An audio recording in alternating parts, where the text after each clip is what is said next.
hati-hati agak dalam tuh. Banjir untuk yang ketiga kali, Pak. Ya. Sampai ke laut itu, Pak.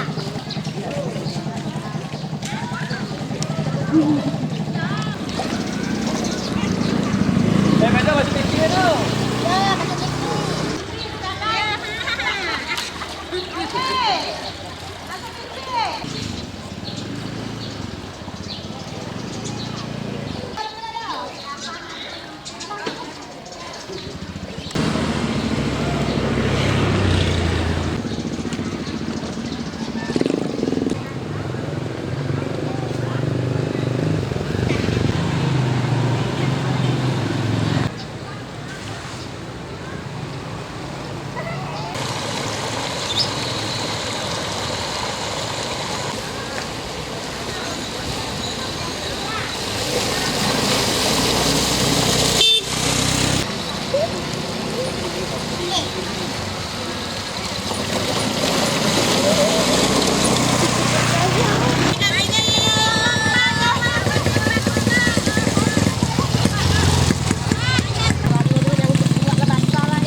Sering dalam bulan 1, bulan 2 ini sudah 3 kali banjir. 3 kali diterjang banjir. Terjang banjir, rumah tenggelam rumah saya tuh, Pak. Oh gitu. Nah, tolong diperbaikin jalan. Jalan putus juga, Bu. Jalan putus. Luapan dari sungai mana, Bu? Dari luapan Sungai Batanghari.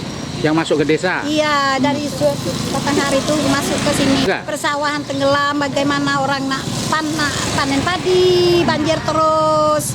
Kayak mana kami nak makan kalau begini terus, Pak?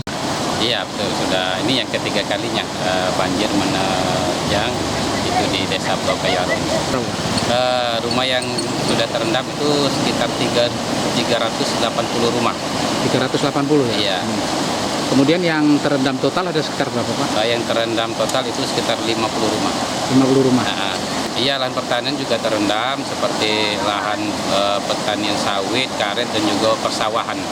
Ya, untuk persawahan sendiri berarti ratusan hektar atau gimana? Sekitar ratusan hektar. Jelajahi cara baru mendapatkan informasi. Download Metro TV Extend sekarang.